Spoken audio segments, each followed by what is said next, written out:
Hi there everyone, I'm Jennifer Kirk, welcoming you back to the channel up here in the loft on Weir Yard. Now today I want to do a little bit of a practical project on improving a locomotive. This is a locomotive that we reviewed a little while back on the channel. It's the all new tooled Heljan Class 25 in 00. Now an absolutely fine model, really enjoyed reviewing this, and I've been very impressed with it except for one small thing, and that was the cab lights on this model. The way it's been wired, the cab lights and the head code boxes come on together.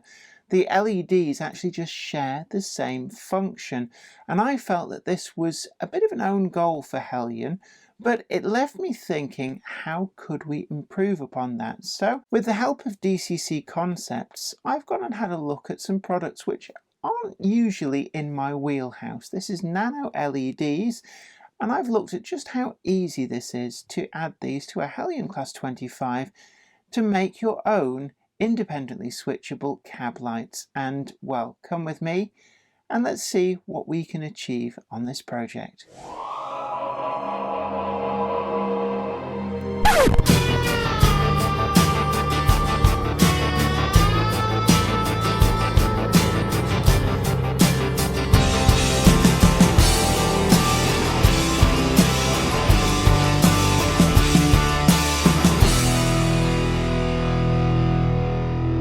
You might remember when I did the Heljan review video, one of the things that was quite apparent was those cab lights. And the problem with the cab lights was that they were just permanently on when the head code lights were on because they made use of the same LEDs. And what I got to thinking was that actually it might be a really easy adaptation for the Heljan Class 25 and bring the best out of it if we look to fit independently switched cab lights. So to do this, I've actually had a little bit of a think, and I've been going through the DCC Concepts range, and I've picked out these two products which I think are going to be absolutely perfect and actually quite easy to install to bring independently switched cab lights to this locomotive without any major surgery. Now what I'm going to do is, first of all, I'm going to blank off the backs of the head code boxes where they shine back into the cabs. That'll be the first stage, so that we don't end up with those illuminating the inside of the cabs. We can do that possibly with a piece of electrical tape or even some black paint, just to stop that light from coming back through. Once we've done that, the Zen Black decoder that we've got in this locomotive has 6 functions, several of which are just not getting used. And I got hit upon the idea that the fly lead that comes with the Zen Black decoder, the 21-pin decoder, that allows you to make use of it in an 8-pin locomotive, we can use that as a kind of a breakout. So what I mean by that is that it's a really handy way if we plug this into the decoder whilst it's on the 21-pin decoder board on the locomotive.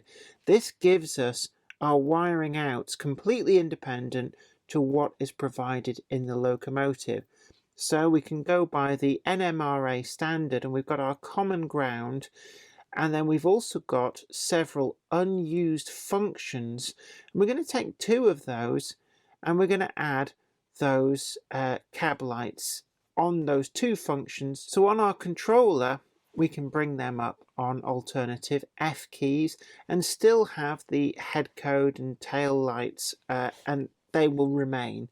So that's the plan. So what I've actually got here, first up, we've got the micro connector harnesses. What I've chosen is the 2-way harness, pack of 4, which I think is going to be absolutely fine for doing this conversion. In fact, there's enough in this pack to do 2 Heljan Class 25s, and these provide a really great way of actually allowing us to have the LEDs in the locomotive body, but we can then remove the chassis without then just having a cable which goes taut and runs the risk of damaging stuff, effectively just giving us a nice easy to plug and unplug connection between the decoder and those lights, and I just think that's going to be important from a reliability point of view if we ever have to go into this locomotive again.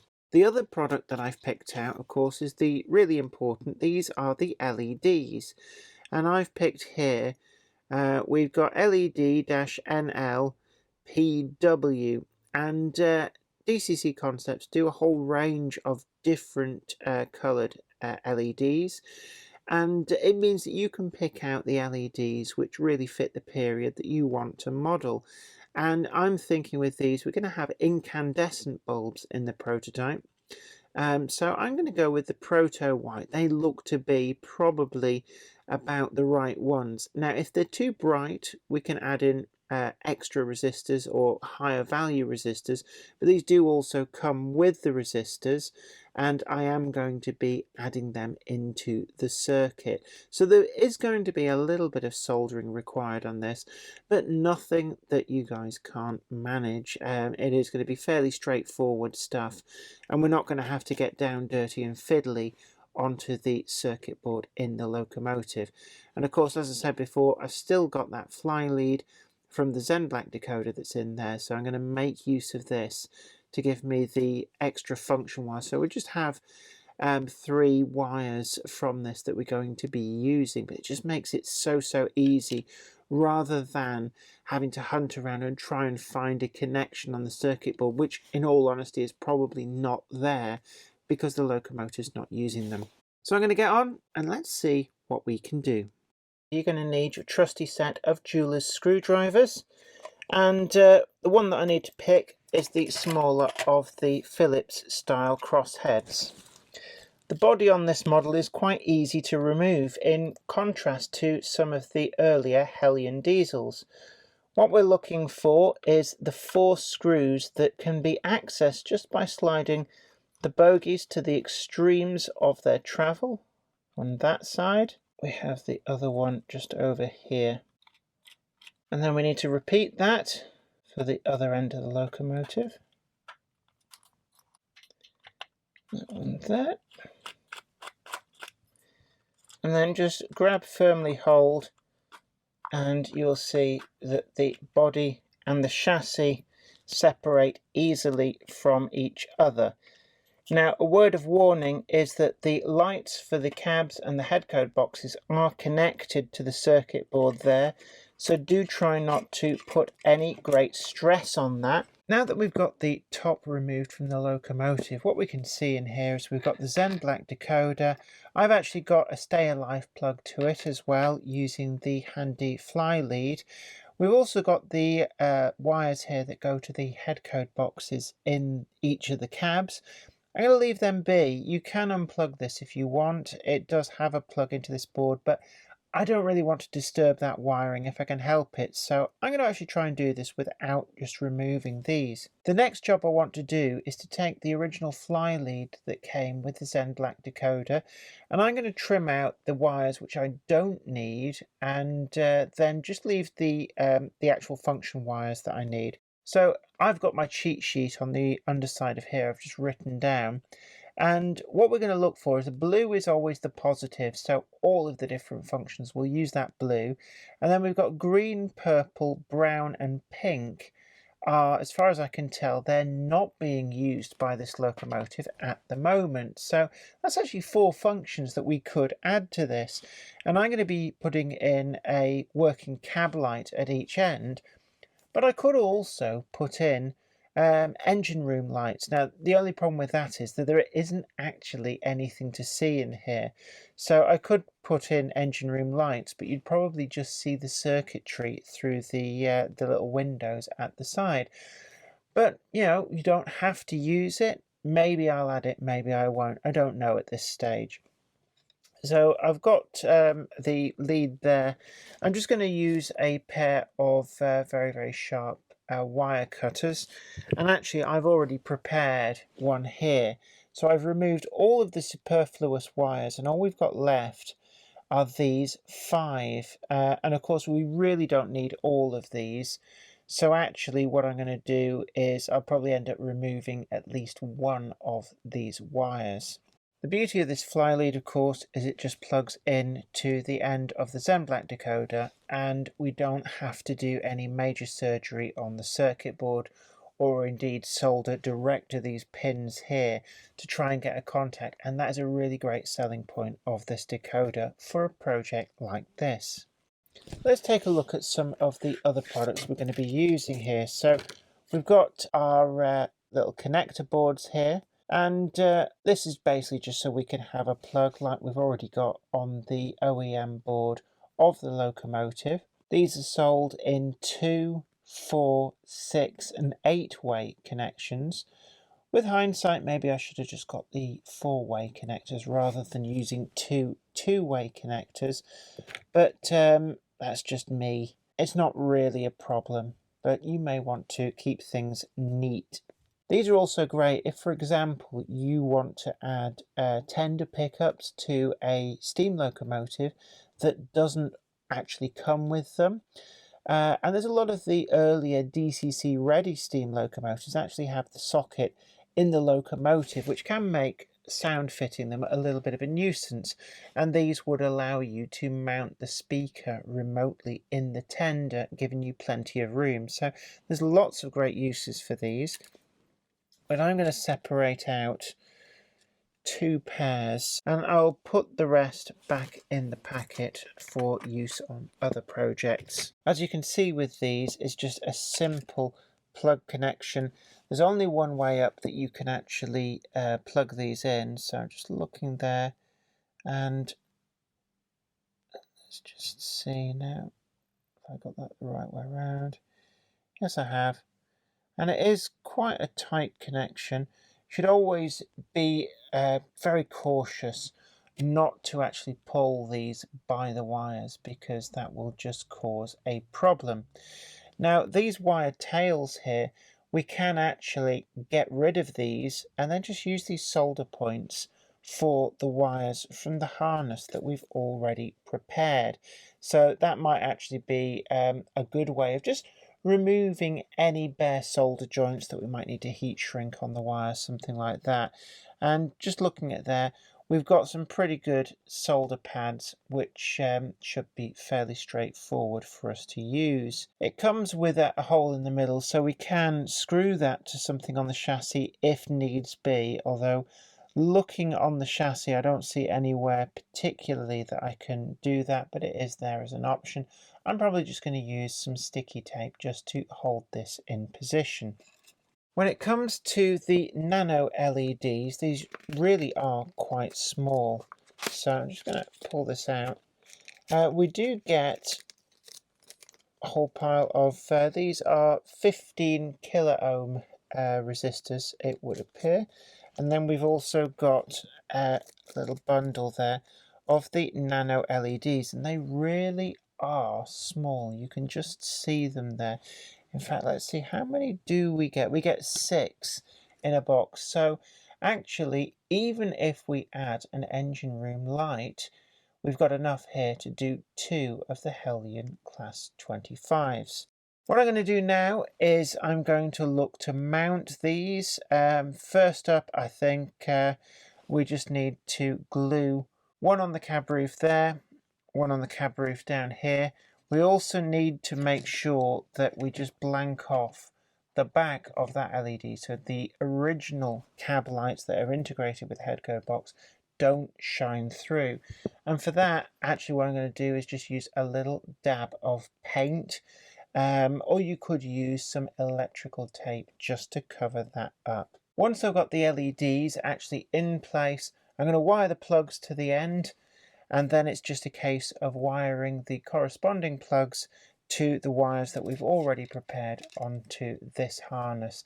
And that should actually be a pretty easy conversion for this locomotive, and it'll really bring out the best of it. What I may also look to do is get out my Humbrol paints, and I want to just pick out some of the detail on the back of the cabs, because I think once we've got some really nice cab lights in there, that is really going to bring out the best in this model. So I'm going to get to work and get that done.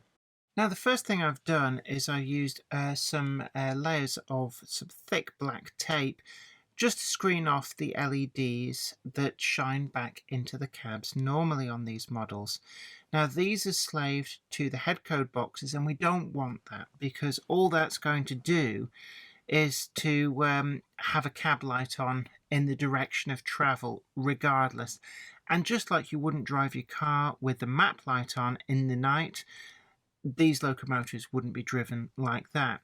It's also the case that after the unions allowed the guard to be able to ride in the rear cab, you may well have found that these locomotives would be pootling along with the cab light actually on in the rear cab, but just not in the forwards cab.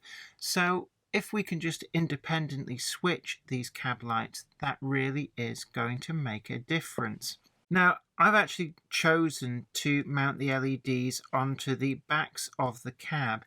Now, when I've scrutinised these, it does look to be an easier proposition. Now, I've got a couple of these really quite fine LEDs here, and you have to be ever so careful. It is so easy to accidentally pull the wires out of the LED. Now, we're going to come to them in just one moment. But first up, I'm going to prep the wiring loom here, and it's quite simple. What we're going to need is the blue wire is the common positive. I'm just going to try and separate that from all the other wires, and just snip it down here, and there we go. So that one we need. We also need the green. So again, just find the green wire. You don't want to just go in gung-ho, because there's every risk that you'll snip a wire that you actually do need. And I'm going to keep the brown wire as well on this.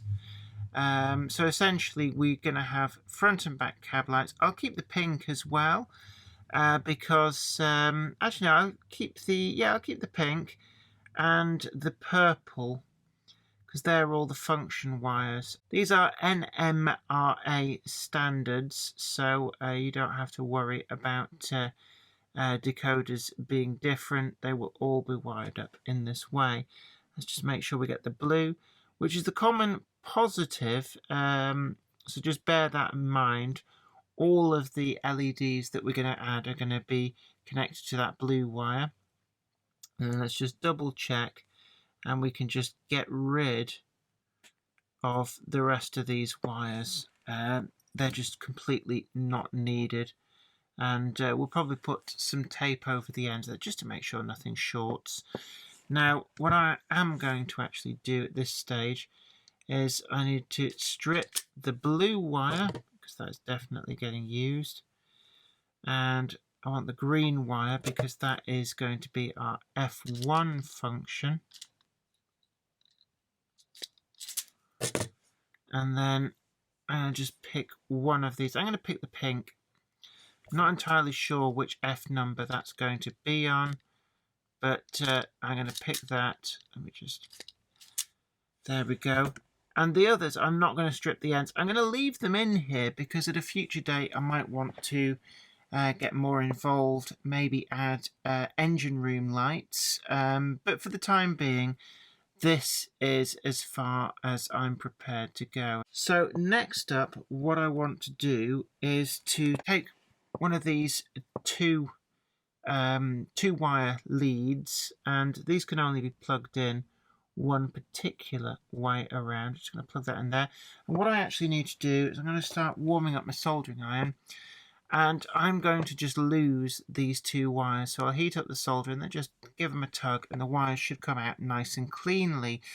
And I'm going to use a convention of red positive. It just seems to be a convention that's used on things like automotive things. So the red would be the positive. Even though we've got a positive blue, I'm going to wire the blue into that. In the meantime, whilst the soldering iron is hotting up, what I actually want to do is to just get some tape ready. And this tape is going to be to position the LEDs. So I've got one bit there for that end. And I'm just going to take a little bit off here. It's awful stuff to cut, it has to be said, because it just seems to stick to everything, including itself. I'm just going to put that there. And then these nano LEDs, really difficult to show you these because they are so small, but they have an up and a down. And what I'm going to do is I'm going to take a piece of this tape and I am going to, so apologies if my head ends up bobbing into shot. I'm just going to make sure that that is the right way round. I'm just going to stick a bit of the tape on, and I'm going to just position that, just tape it in, and that's then fixed in place. And whilst I'm at it, I'm going to just try and get the other one, and I'm going to do exactly the same. I can hear the soldering iron has now got up to temperature, which is great. And I'm just going to fit that in place there. Tape it down the back. Just bend it into place. That's fine. That's great. Now we're going to need some resistors. They come with 5K, 1K and 15K. In all honesty with you, I think the 5K are going to be just what I want. I'm going to get 2 of these out and ready. And let's unsolder this. It's quite easy to do. I'm just going to put something heavy on the wires. And I'm just going to make sure that I can show you this. So I'm just going to put that over there. And I'm going to just try and unsolder these. Give them a tug and the wires are away. Nice and neatly. No messing about.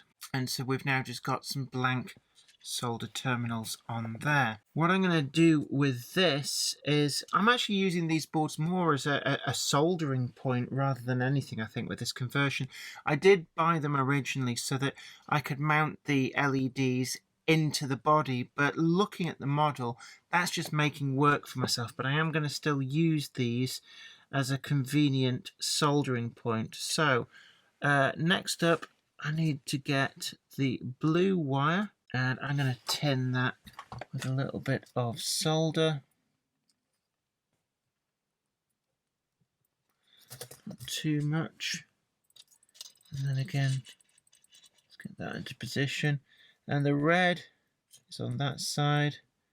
So I'm just going to go in and just melt up the solder.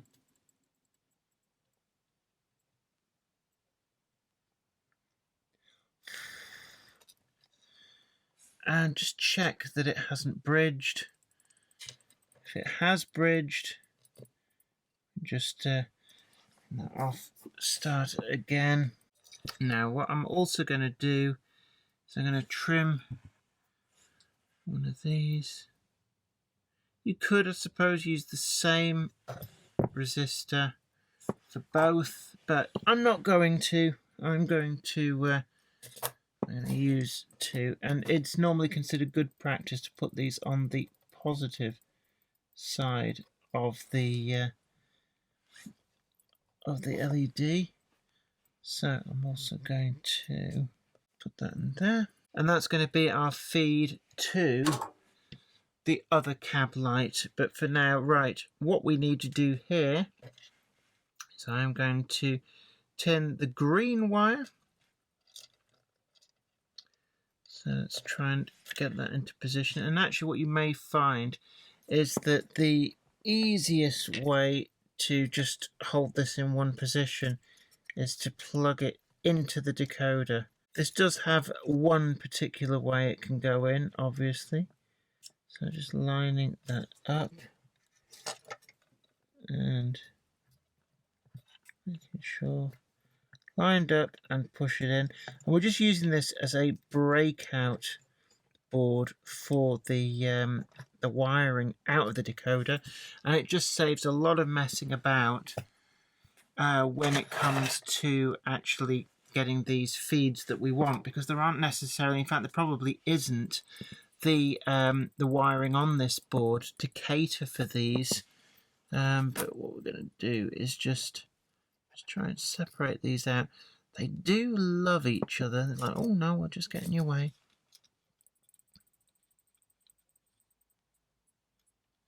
Just tin that. And then this. Again, all these little wires do tend to just get in your way. So what I'm going to do with this, I'm going to actually solder this to the underside. And I'll tell you now, I'm not the world's greatest solderer. I'm just going to make sure that that's not bridged. And I can find my non-crosshead screwdriver, which is there. I am going to just check and make sure we are good. So what we now have is the two wires attached, and I'm going to use a small amount of the same tape again just to make sure that there is no chance of any shorting between these wires.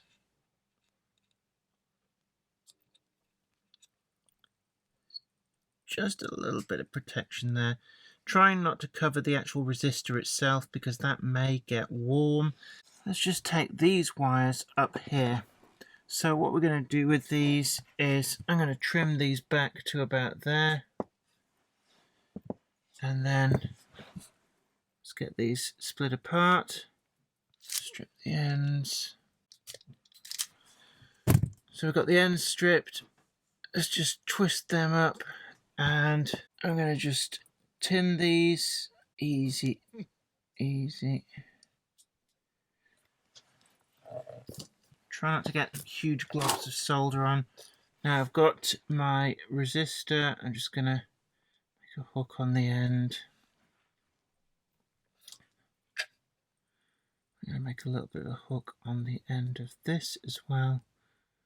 Hook them together. It's probably an improved method for doing this, but this is what seems to just about work for me. Just get that in there, in there.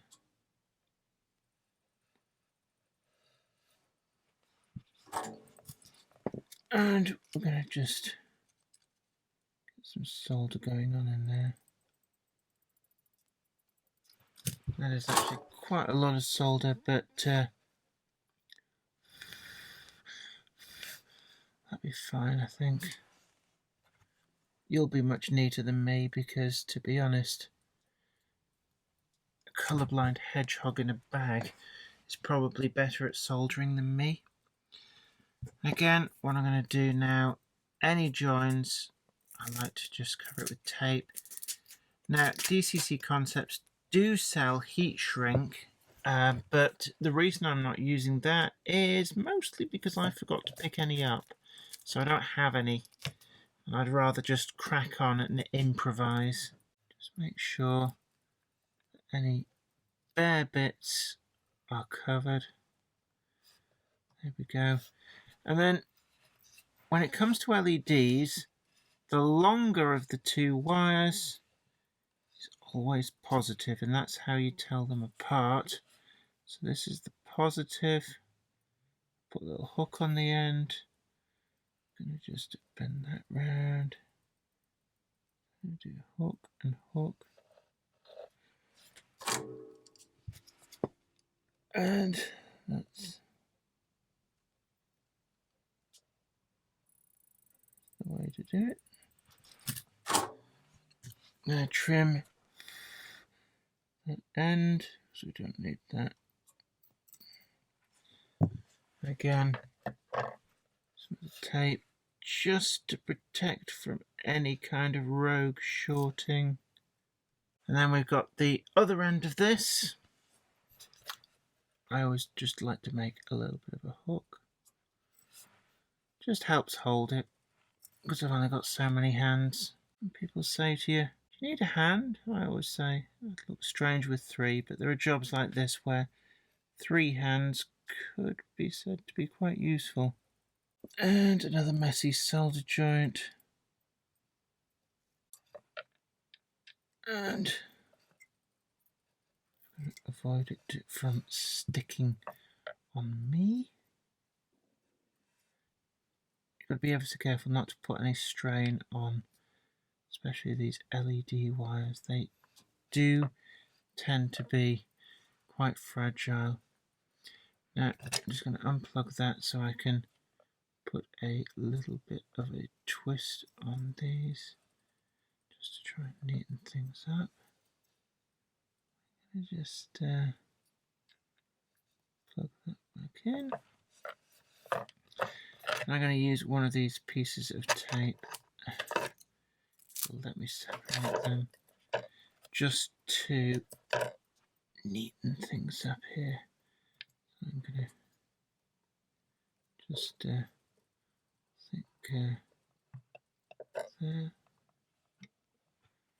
And I'm going to just try and gather all these wires up and kind of neatly fit them in there. And I think I also just need to make sure that that's neat in there. Let's go to the other end. Now, resistors on the positive. Let's just very carefully see which is the longer tail. It's this one, so this is positive.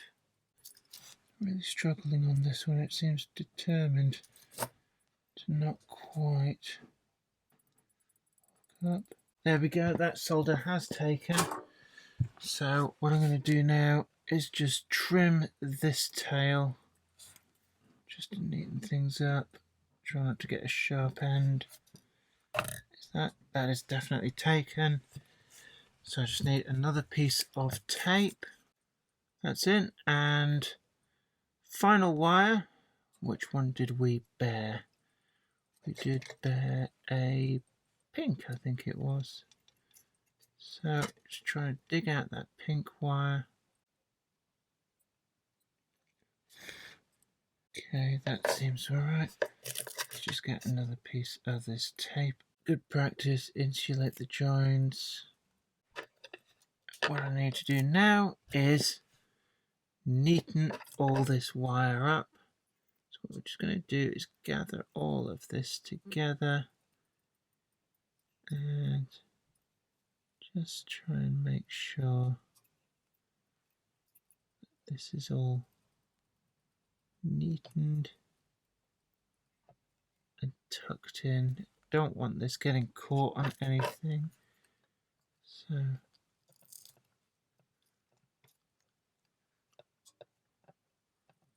just going to get all this in. So that's all in place. Next thing, I'm going to tuck the stay alive back in place.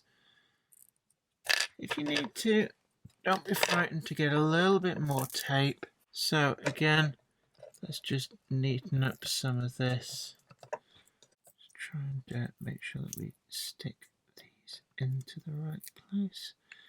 Again, with the stay alive, we want to avoid any tape on them.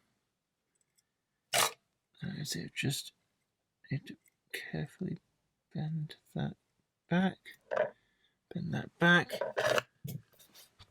and let's just very, very carefully tip out those, and we're going to line this up, and we're going to very carefully just make sure everything is lined up. Just slide the lid back on. When you're doing these up, it's always vitally important not to snag a wire, which is one of the reasons for just tucking everything in neatly. Another screw there, another screw in there.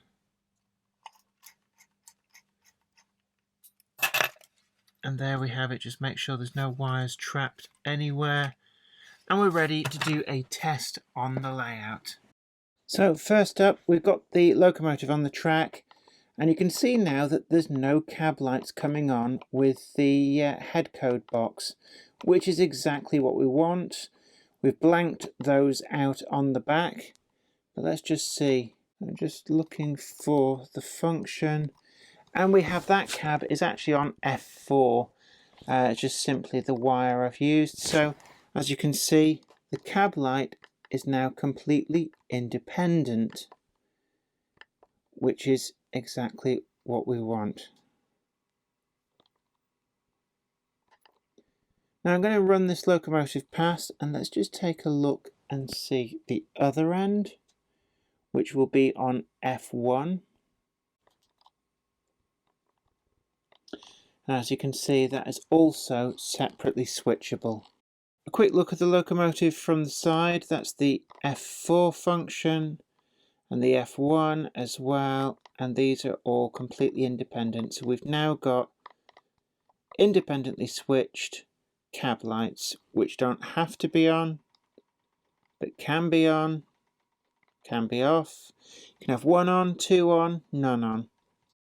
Well, I hope you found that video really helpful, and we've got some links down below that take you to the DCC Concepts websites for the nano LEDs that we used and the connectors, and also we've got a link to help you find the Heljan Class 25, and this is a great little project to take on. Now, it was something that's not normally within my comfort zone, but I was able to quite quickly get some great results on this, so if I can do that, you can too.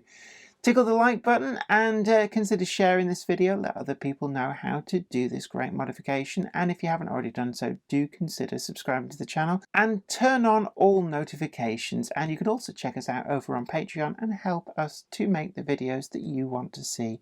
But until next time, this is me, Jenny Kirk, saying you take great care of yourself. Happy modelling. Bye for now. I'd like to send out a huge thanks to everybody who supports me on Patreon. And an extra special huge thanks goes out to Anthony Kidson, Offshore Allen, oorail.co.uk, Michael Lockie, Helen Sink, Peter Bolton, Brian and Dorothy Mudd, Gary Lewis, David Quinn, Sparky107107, George Botterini, Chris Moss, Robert Steers, MD of San Juan Model Company and Grantline Products, Sam Yates, Dale Williams, John N. from NC, NYMRish, Jonathan Foster, Peter, Graham Foster, Clifford Ison, Larry W. Grant, and NI Railways 4000 class. Thank you. Without you guys, I couldn't do this.